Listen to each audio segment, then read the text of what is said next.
Story 1, The Composer's Obsession. Mark's Tale. I was there to document the silence, a podcaster in search of the world's most serene places. That hotel, it was infamous for its quietude, but I met a composer in the lobby, his eyes wild with a feverish inspiration. He told me of a melody that haunted room 237, a tune no instrument could capture. Night after night, he'd try to record it, his obsession growing with each attempt. The last time I saw him, he whispered about a symphony that the hotel itself was composing through him. He vanished before I checked out, leaving behind a room filled with frantic musical scores that hummed in eerie silence. Story 2, The Artist's Madness. Sophia's Encounter.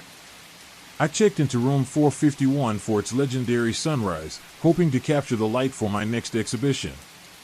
But I found stories of an artist who once stayed there, obsessed with painting a color he claimed was the essence of life itself.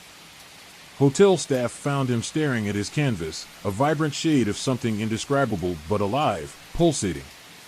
His last words to me, etched into the frame, claimed the color drove him mad, for it was a hue not meant for mortal eyes. Story 3, The Unwritten Book.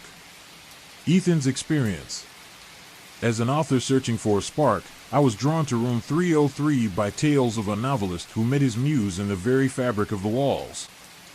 He'd left behind a typewriter, they said, that typed stories on its own at midnight. Curiosity got the best of me. I found the typewriter, and as promised, it began to click away at midnight, spelling out horrors that felt too real, too familiar. It wrote my fears, my secrets, crafting a narrative I was too afraid to tell.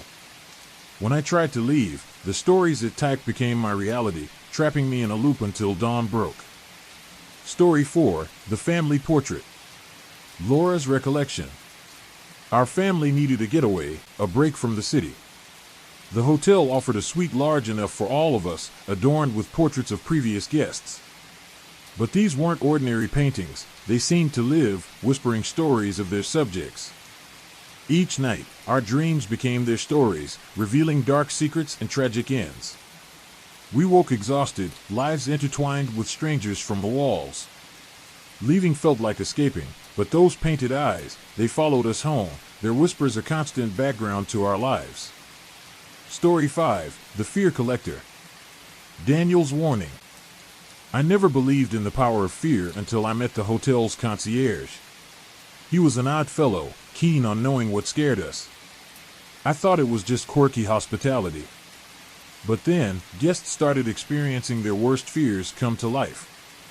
Hallways that twisted into your nightmares, rooms that reflected your darkest thoughts. He told me, in confidence, that he was collecting these fears, feeding them to the hotel. It thrived on them, he said. When I tried to confront him, to expose him, I found myself facing my own terror, so real, so palpable, I nearly didn't make it out. He's still there, gathering fears, and the hotel, it hungers for more.